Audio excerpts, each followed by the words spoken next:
엘빈 토플러라고 하는 미국의 사회학자가 있습니다. 이 토플러 박사는 우리 한국인들에게 아주 잘 알려져 있습니다. 왜냐하면 지금부터 16년 전인 2001년도에 우리 한국 정부의 의뢰를 받아서 21세기 한국 비전을 발표를 했습니다. 그때 지금부터 16년 전에 그가 제시한 모델이 뭔가 하면 생명공학과 정보통신을 융합한 산업을 발전시켜라. 그러니까 참 오늘날 이 한국의 산업혁명의 모델을 제시한 분이 저는 그분이라 생각을 합니다. 생명공학과 정보통신을 융합한 그러한 귀한 기업들을 만들어내지 않았습니까? 그분이 쓴 아주 유명한 책 한 권이 있는데 소위 파워 시프트라고 하는 권력 이동이라고 하는 책이 있습니다. 그분은 이렇게 말했어요. 역사적 권력의 시작은 힘에 있다는 거예요. 그러니까 칼이 지배했던 시대를 말하고 있죠. 그 다음에 권력은 이 칼에서 다음에는 경제력, 돈으로 옮겨지게 되었다는 거죠. 마지막 현대에 와서는 어떤 그 정신력과 지식이 이 세상을 지배하는 시대로 돌아오게 됐다. 이렇게 말을 했습니다. 정말 인류 역사가 소위 힘으로 지배받던 약육강식의 시대가 있었지 않습니까?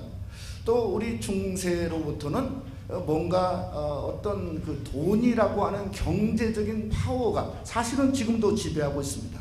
그러나 오늘 현대에 와서는 어떤 정보와 지식이 이 전 세계를 통합하고 지배하려고 하는 움직임을 우리가 보는 가운데 있습니다. 근데 참 생각해 볼 건 그보다도 훨씬 더 놀라운 권세가 있습니다. 그게 무슨 권세냐면 예수 그리스도의 권세입니다. 성경은 예수 그리스도의 권세를 빌립보서에서 이렇게 말했어요.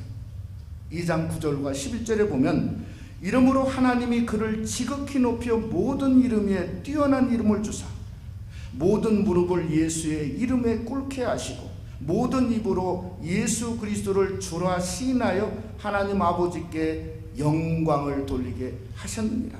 그러니까 가장 권세 있는 이름은 예수 이름이라는 거죠.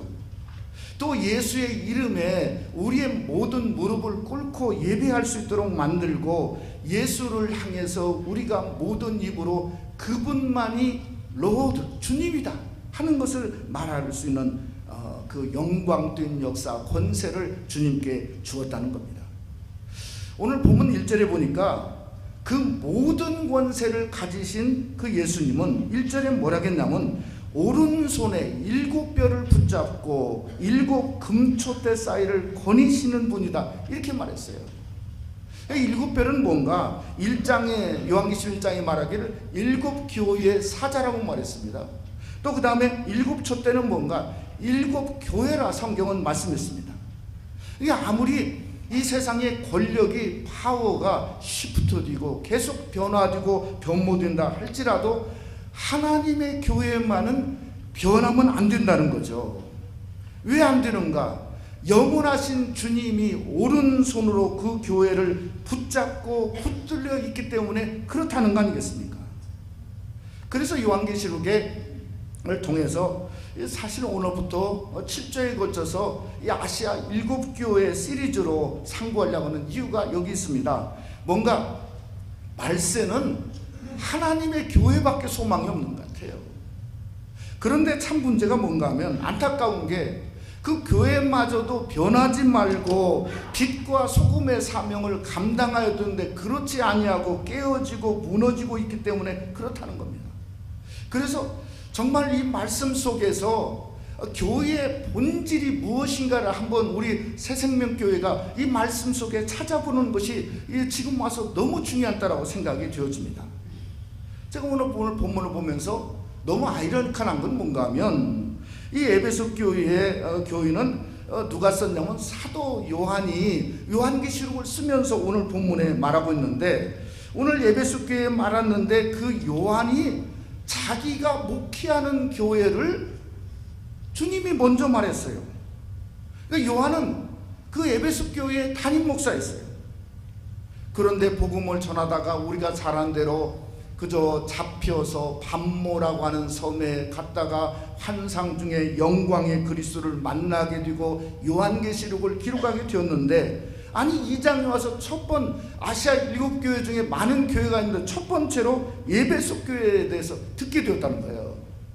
그러니까 자기 생각에는 나름대로 목회를 참 잘했다 생각을 했을 겁니다. 그런데 오늘 여기에 보니까 그를 향해서 들려오는 내용을 들어보니까 무서운 책망이 들려오는데, 오늘 성경에 뭐라고 했냐면 네가 회개하지 아니하면 내 촛대를 옮기겠다고 하나님이 말씀했다는 거죠.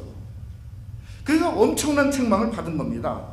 책망뿐만 아니라 요한 그러면 우리가 너무나 잘 알지 않습니까? 무슨 사람이죠? 사랑의 사도입니다.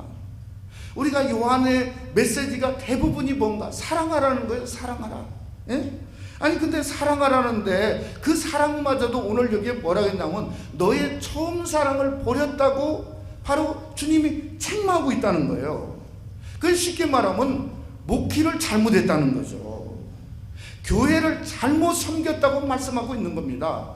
누구에게 말하냐면 요한이에요. 요한복음을 쓴 요한입니다. 요한 1서 2서 3절을 썼고, 그 다음에 그것뿐만 아니라 심지어 성경의 맨 마지막인 요한계시록을 쓴 사도 요한에게 지금 하나님이 책망하고 있는 거라는 거죠.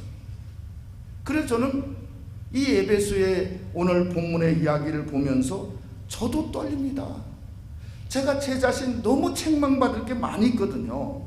사실은 여러분도 떨리지 않습니까? 왜냐하면 우리가 교회를 섬기는데 그래도 나는 조금은 하나님 앞에 칭찬받을 거라 생각했는데 우리를 향해서 책망하고 있는 음성이 들리니 얼마나 우리가 떨리겠습니까? 그러니 오늘 본문은 저와 여러분 우리의 이야기고 우리 새생명 한인교회 이야기라고 생각이 되어진다는 거죠. 오늘 처음 사랑을 버렸다고 하는 그 처음 사랑을 저는 나름대로 무슨 사랑인가? 바로 그 사랑 같습니다. 그 사랑 예수. 그러니까 우리가 정말 붙들어야 될 사랑이 바로 그 사랑이고, 우리 새생명 한인교회가 정말 붙잡고 놓지 아니해야 될 사랑이 그 사랑 예수라고 생각하는 거예요. 왜냐하면 바로 그 사랑만이 하나님의 교회의 본질이 있고 그 사랑만이 우리 성도의 신앙의 본질과 중심이 있다고 하는 겁니다. 오늘 그러므로 저와 여러분이 말씀을 함께 상고하면서 정말 진정한 그 사랑 예수 그리스도의 놀라운 사랑을 우리가 함께 회복하는 귀한 시간이 되시기를 주님의 이름으로 축원합니다. 첫째로 에베소 교회는 섬김을 앞세운 교회였습니다.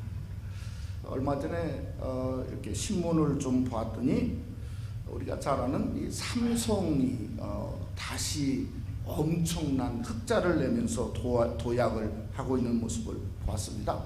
동시에 일본의 기업들은 아직도 고전을 면치 못하고 있는 모습을 이렇게 보았어요. 특별히 일본의 그 소위 그 전자 반도체 자존심이라고 부르는 도시바가 거의 뱅크럽시를 앞두고 있지 않습니까? 도시바 그 엄청납니다. 도대체 얼만큼 엄청난가 생각을 좀 자세히 읽어보았더니 제가 노트북은 삼성이 처음 만드는 줄 알았더니 세계 최초로 도시바에서 만들었더라고요. 그것도 1985년도에. 냉장고, 세탁기 그러면 그저 삼성이 최고라고, 최고 비싸지 않습니까? 그런데 최초로 어디서 만들었냐면 냉장고도 도시바에서 만들었고 세탁기도 만들었는데 그때가 언제냐면 1940년도예요. 야, 참 기가 막히죠. 전기, 밥솥도 마찬가지고 칼라 TV도 도시바가 먼저 만들어. 그러니 이게 파산을 앞두고 있으니 일본의 자존심이 무너지고 있다, 이렇게 생각이 들었습니다. 저는 에베소 교회를 보니까 똑같은 것 같아요. 당시에 가장 아름다운 교회였죠. 여러분, 사도 바울이 목회하면서 3년을 그저 전도여행하다가 에베소에서 목회를 했다고 성경은 말씀하셨어요. 사도 바울 이후에 누가 목회했냐? 디모데라고 하는, 디모데가, 우리가 잘 아는 디모데가 이대 목사였습니다. 사도 요한도 담임 목사격으로 있다고 하는 것을 우리가 오늘도 말하지 않았습니까?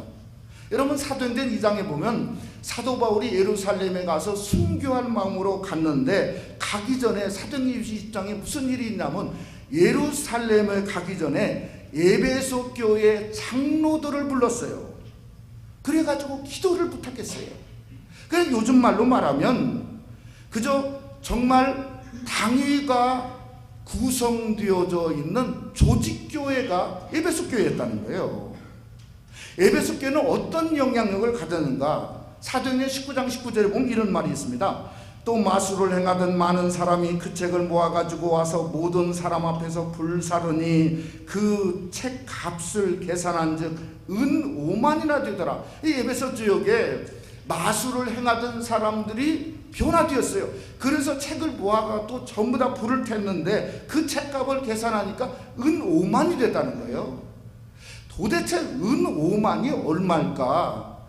여러분 놀라지 마세요. 당시에 노예가 은 1냥입니다. 은 1냥이에요.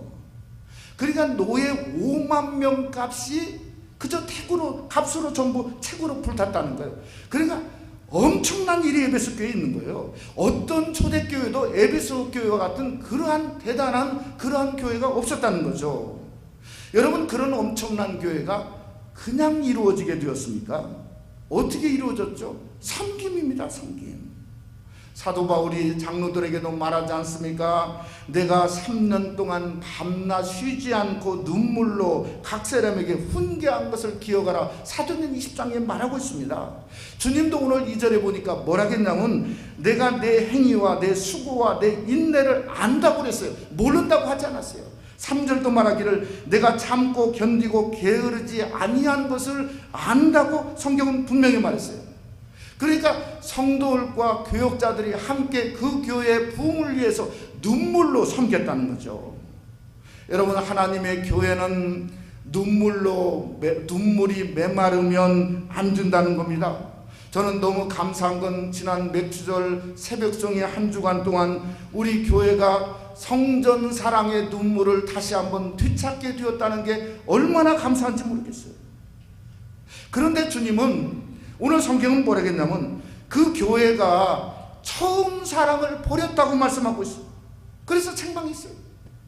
그러면서 하는 말이 그 교회의 촛대를 옮기겠다고 심지어 주님이 엄포를 놓고 있다는 거예요. 그러니까 존립의 문제까지 그 교회가 어려움을 당하게 되었다는 겁니다. 여러분 그 이유가 뭡니까? 사랑 때문에 그렇다는 거예요. 사랑 때문에 교회가 정말 문을 닫게 된 지금까지 이렇게 되었다는 거예요. 여러분 고린도 13장도 우리가 사랑의 장이지 않습니까? 고린도 13장은 고린도 교회를 향해서 쓴 하나님의 말씀이에요.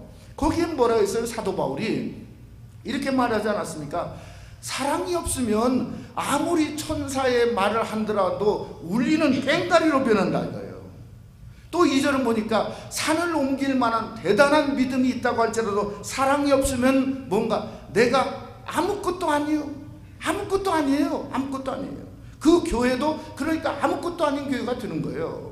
세 번째로 내 몸을 불사르게 내어주는 헌신을 갖는다 할지라도 사랑이 없으면 내게 아무 유익이 없다. 축복 없는 교회니까 무너질 수밖에 없는 거 아니겠어요?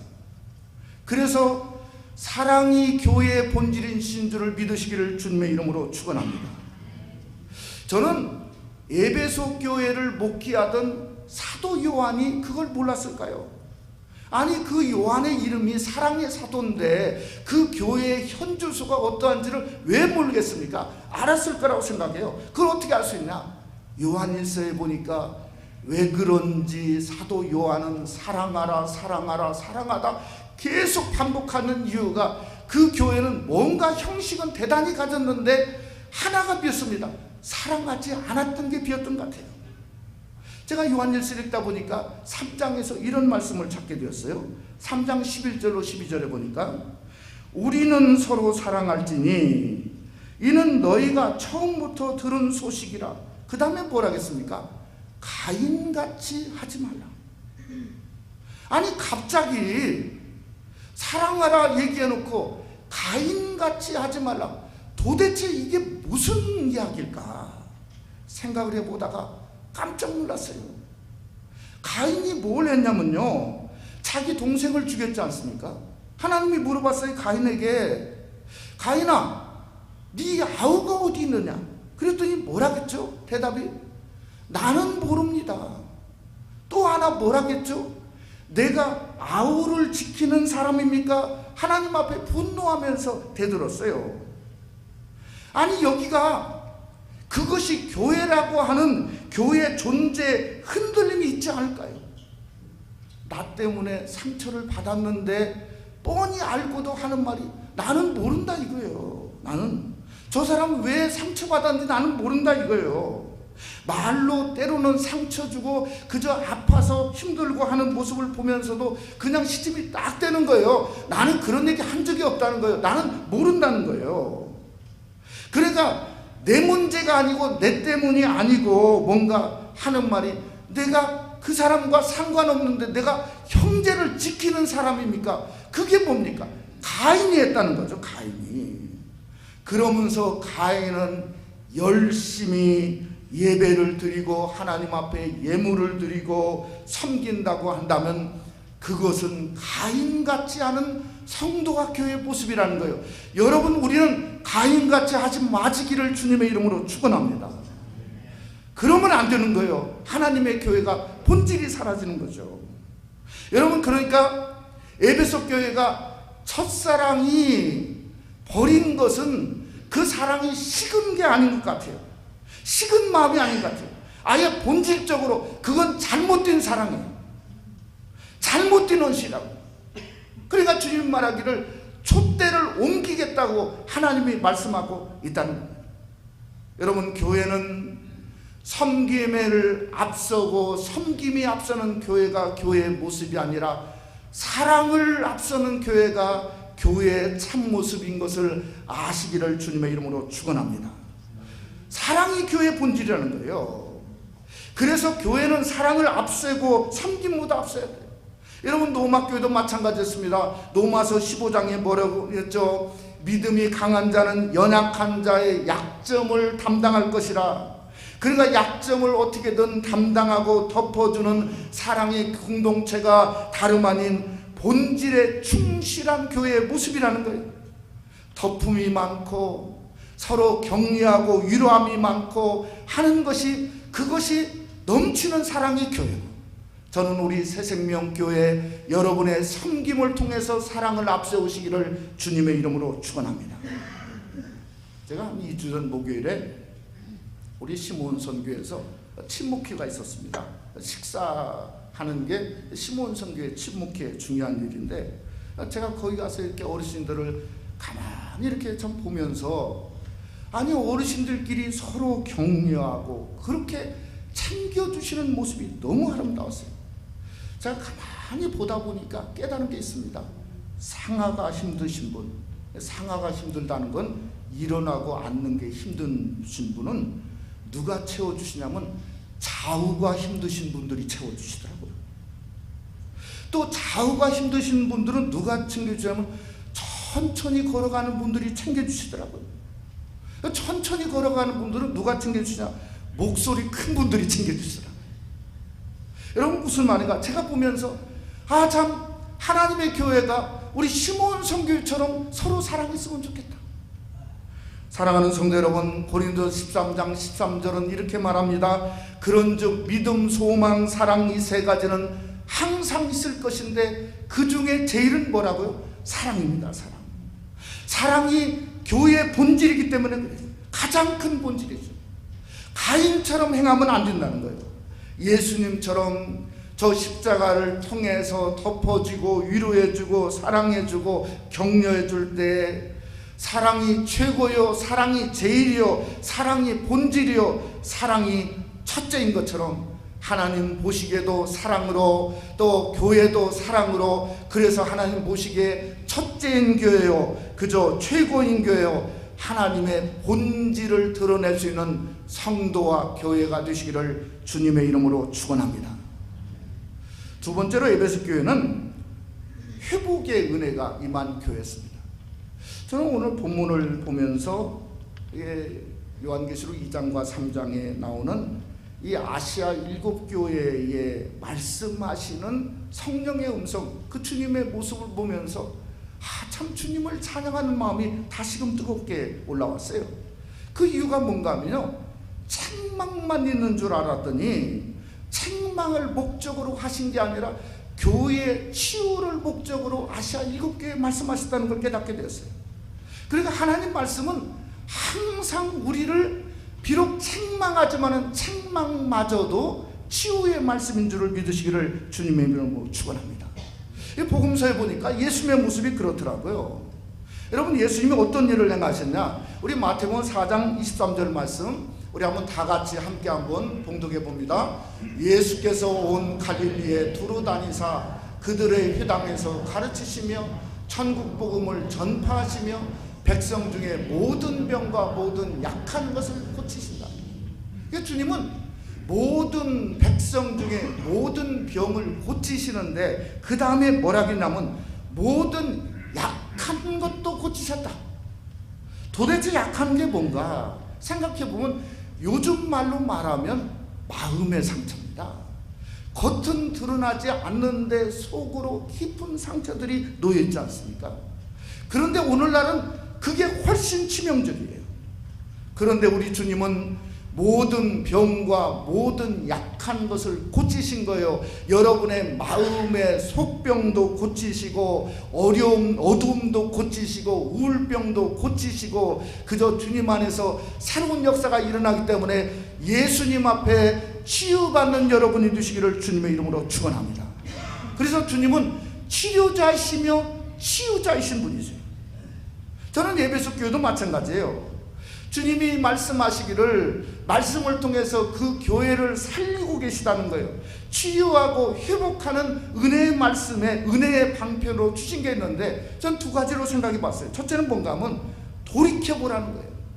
오늘 5절 말씀에 보니까 이렇게 말했어요.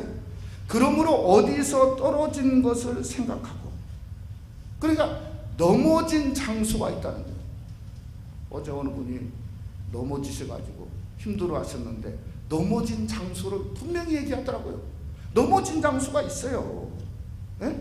넘어진 장소만 있는 게 아니고 그저 어느 집에 화재가 나고 전소가 돼서 새까맣게 타도 소방관들은 뭘 알아내죠? 어디서 어떻게 불이 났는지 발화점을 정확히 찾아냅니다. 여러분, 영적인 것도 마찬가지예요. 넘어진 그 자체, 그 장소가 있었다는 거죠. 우리가 어디 보면 하냐면 여호수아서를 보면 압니다. 이스라엘 민족이 가나안 땅에서 정복하다가 여리고성을 정복하는데 그 다음 아이성에 와서는 정복하지 못하고 그저 사람들이 죽었습니다. 그랬더니 멈췄어요. 왜 멈췄죠? 발화점을 찾으려고 멈췄어요. 근데 그 발화점 문제가 어디냐? 아간이라고 하는 사람이 문제가 있었어요. 그래서 아간을 돌로 무덤을 만들지 않았습니까? 여러분, 요나서를 보니까 풍랑이 대적했어요. 왜 풍랑이 부는가를 사람들이 몰랐습니다. 그러다가 나중에 풍랑이 일어난 발화점을 찾았습니다. 그랬더니 거기에 보니까 문제가 나왔어요. 문제가 어디 있는가? 문제가 요나라고 하는 이름이었다고. 그러니까 요나가 문제죠. 내가 문제인 거예요, 사실은. 여러분, 진정한 회개가 뭔가 하면 떨어지고 넘어지고 부서지고 상처받는 순간에 그 발화점을 한번 가보는 겁니다. 도대체 왜 내가 문제가 있는가? 한번 거기서 돌이켜보는 거예요. 근데 가보면 항상 문제가 뭔가 하면 죄가 왕노릇하고 있어요. 사단 마귀가 줄이를 들고 있어요. 그러니까 무너지는 거예요. 이 다윗을 보니까 다윗이 아프고 힘들어서 돌이켜보니까 죄를 발견했습니다. 토해내지 않고는 견딜 수밖에 없는 그러한 죄를 발견했어요. 그래서 시편 32편에 말하기를 주님의 손이 나를 누르고 있다고 고백하고 있어요. 그때 고백하기를 이렇게 말했어요. 시편 30편 5절에 말하기를 내가 이르기를 내 허물을 여호와께 자복하리라 하고 주께 내 죄를 아리고 내 죄악을 숨기지 아니하였더니 곧 주께서 내 죄악을 사하셨나이다. 셀라. 그러니까 자복하는 거예요. 자복하는 거. 그때 그 죄를 먼저 깨뜨리고 자복하는 거예요. 하나님께 토해내는 거예요. 오늘 본문도 주님이 말했습니다. 은혜의 방편 중에 첫 방편이 뭔가? 회개하라는 거예요. 회개하라. 떨어진 그 자리에서 돌이켜보면서 하나님 그때 너무 잘못했습니다. 그때 죄 때문에 왕노릇 하다가 이렇게 힘들었으면 거기서부터 하나님 앞에 회개하라는 겁니다. 회개가 은혜의 방편인 줄 믿으시기를 원합니다. 회개해야 살아납니다. 회개해야 영적으로 새로워지는 하나님의 은혜를 경험할 수 있다는 겁니다. 두 번째는 뭔가? 붙잡아라는 거. 붙잡아라. 오늘 6절에 보니까 뭘 붙잡냐면 이렇게 말했어요. 오직 내게 이것이 있으니, 이게 네 개가 아니라 이 네 개는 누구냐면 에베소 교인들을 향해서 말하는 거예요. 그러니까 에베소 교인들에게 이것이 있다. 쉽게 말하면 이건 뭔가 하면 잘하는 거예요. 잘하는 거. 여러분, 우리가 못하는 것만 있습니까? 아니죠. 좋은 점, 장점이 얼마나 많습니까? 그러니까 장점을 극대화하라는 거예요. 극대화라. 그러면서 하는 말이 내가 니골라당의 행위를 미워하는도다. 이 니골라당이 뭔가 보면 적당주자, 적당 하는 거예요. 그걸 하나님이 그 에베소 교인들이 미워하는 거예요. 그러니까 오늘 여기에 수고, 인내, 싸우고 한 게 뭔가 적당히 믿기를 원하지 그렇게 하고 싶지 않았다는 거죠. 그런데 그것을 너희들이 니골라당을 미워한다는 거예요. 근데 그 다음에 뭐라겠죠? 그 다음은 보세요. 뭐라 했나? 나도 이것을 뭐라고요? 미워하노라. 하나님도 니골라당을 미워한다는 거예요. 그래서 우리가 무엇을 붙잡아야 되냐면 하나님이 좋아하는 것은 어떻게든 붙잡아야 돼요. 왜 그러죠? 내 삶의 신앙에 장점이 있는데 그 장점은 어떻게든 붙잡아야 돼요. 그런데 하나님이 미워하시는 건 뭐죠? 니골라당은 붙잡으면 큰일 납니다. 떠나보내야죠. 떠나보내야 돼요. 여러분, 다윗을 향해서 성경은 뭐라고 하죠? 하나님의 마음에 합한 자라고 그렇습니다. 하나님 마음에 합한 자가 뭘까요? 하나님이 좋아하는 건 다윗도 좋아했어요. 하나님이 싫어하는 건 다윗도 싫어했어요. 그래서 하나님의 마음에 합한 자입니다. 그러니 니골라당은 버리고 하나님이 좋아하는 장점을 극대화 붙잡아야 되는 거예요. 여러분, 하나님의 교회 섬김도 마찬가지입니다. 여러분, 섬김도 사랑도 적당은 다 합니다. 다 알아. 혼신이죠. 혼신. 니골라당은 하나님이 싫어하세요. 하나님이 미워하신다고 성경은 분명히 말했어요. 여러분, 혹시 여러분 자신이 적당하게 섬기려고 그러면 여러분 그것을 미워하시기를 주님의 이름으로 부탁을 드립니다. 그래야 하나님이 기뻐하세요. 회개하셔야 돼요. 도대체 한번 생각해 보았어요. 니골라당은 오늘날 어떤 사람일까? 생각해 보니까 영적 전문가예요. 누구냐면 바리새인들이에요. 한마디만 하면 10마디를 다 알아요. 하나님의 교회 전문가예요. 이것도 하고 저것도 하는데 다 머리로 아는데 자기의 신앙은 의식하며 살고 있어요. 그러니 니골라당이죠. 여러분, 신앙은 니골라당이 될 수가 없습니다. 십자가가 니골라당입니까? 적당히 십자가 졌어요. 성경을 보세요. 순간순간 주님도 한 번도 적당히 십자가의 길을 걸어가지 않았습니다. 그건 십자가의 사랑도 아니고 참 사랑이 아니죠. 여러분, 적당주의는 다 잃어버립니다. 하나님이 싫어하니 본질마저도 뽑힐 수 있어요. 촛대를 옮긴다고 성경은 말씀하고 있습니다. 그러니 붙잡아야죠.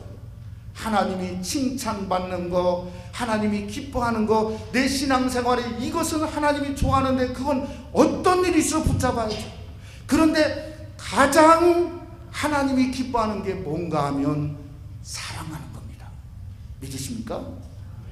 사랑하는 겁니다. 그런데 어떻게든 내가 사랑해야지, 또 사랑에 힘써야지. 그럴 때 은혜를 회복하고 나서 그것이 하나님의 마음에 합당한 성도의 삶이고 그 사랑을 향해서 힘쓰고 붙잡을 때 그 교회는 하나님이 은혜를 베푸시는 하나님의 기쁨이 드는 교회가 될 수 있다고 성경은 말씀하고 있는 겁니다. 말씀을 마치고자 합니다. 한국의 어느 초등학교 다니는 6학년 여자아이가 시를 한 편 썼습니다. 6학년 애가 시를 쓴 거예요. 근데 시 내용이 뭐냐면 가장 받고 싶은 상이라고 하는 시를 썼는데 읽는 사람들의 마음이 너무 눈물 짓게 하고 있습니다. 이 아이가 시를 쓰게 된 이유가 1년 전에 자기 엄마가, 젊은 엄마가 그저 암으로 죽었어요. 그래서 시를 쓴 겁니다. 그 시 내용이었습니다. 가장 받고 싶은 상. 아무것도 하지 않아도 짜증 섞인 투정에도 어김없이 차려지는 당연하게 생각되는 그런 상. 하루에 3번이나 받을 수 있는 상. 아침상, 점심상, 저녁상. 받아도 감사하다는 말 한마디 안 해도 되는 그런 상. 그때는 왜 몰랐을까? 그때는 왜 못 보았을까? 그 상을 내시던 주름진 엄마의 손을 그때는 왜 잡아주지 못했을까? 감사하다는 말 한마디 꺼내지 못했을까? 엄마 사랑해요. 엄마 고마웠어요. 엄마 편히 쉬세요. 마지막에 이렇게 끝을 냅니다.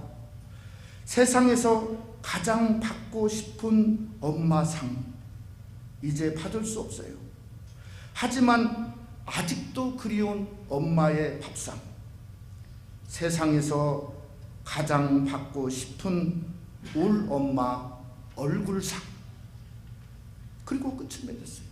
가장 받고 싶은 울 엄마 얼굴의 모습, 얼굴상. 참 읽어보면서 감동을 주는 이유가 뭔가? 엄마이기 때문이죠. 엄마이기 때문에. 엄마의 사랑, 엄마를 사랑하는 마음이 어린아이에게 있기 때문에 감동을 주는 거 아닙니까? 여러분, 성도가 성도에게 감동을 주고 교회가 하나님께 감동을 주는 교회가 되는 것도 결국은 뭔가 이런 사랑 아닐까요? 이런 사랑. 그래, 교회의 본질은 사랑이다. 그 사랑, 예수가 우리를 사랑한 그 사랑을 보여주는 게 교회의 본질이라는 거죠. 그래서 요한은 에베소 교인들에게 이렇게 말했어요. 뭐라고 말했냐면 이렇게 말했어요. 요한일서 4장 10절에 말하기를 사랑은 여기 있으니 우리가 하나님을 사랑하는 것이 아니요 하나님이 우리를 사랑하사 우리 죄를 속하기 위하여 화목제물로 그 아들을 보내셨습니다. 그러니까 하나님 사랑이 처음 사랑이에요. 어떤 영어성에 보니까 This is real love. 사랑이 여기 있는 참 사랑이 바로 그 사랑이라고 하는 거죠. 그러니까 하나님의 사랑으로 사랑한 사랑만이 real love, 참 사랑이라는 거죠. 사랑이 여기 있는 것처럼 우리의 삶 속에 내 앞에 사랑을 볼 수 있어야 되죠. 사랑을 앞세울 수 있어야 되죠. 섬김보다도 사랑을 앞세울 수 있어야 되죠. 섬김에도 예배에도 또 그 다음에 정말 사랑을 앞세울 때 우리 삶 속에 진정한 사랑의 열매를 맺는 성도가 될 뿐만 아니라 우리 새생명교회도 진정한 교회의 본질이 사랑의 열매 맺는 거 아닙니까? 그 열매를 맺는 진정한 교회다운 교회의 본질로 나아가는 귀한 역사가 사랑을 앞세운 행하는 여러분과 저를 통해서 드러나시기를 주님의 이름으로 축원합니다.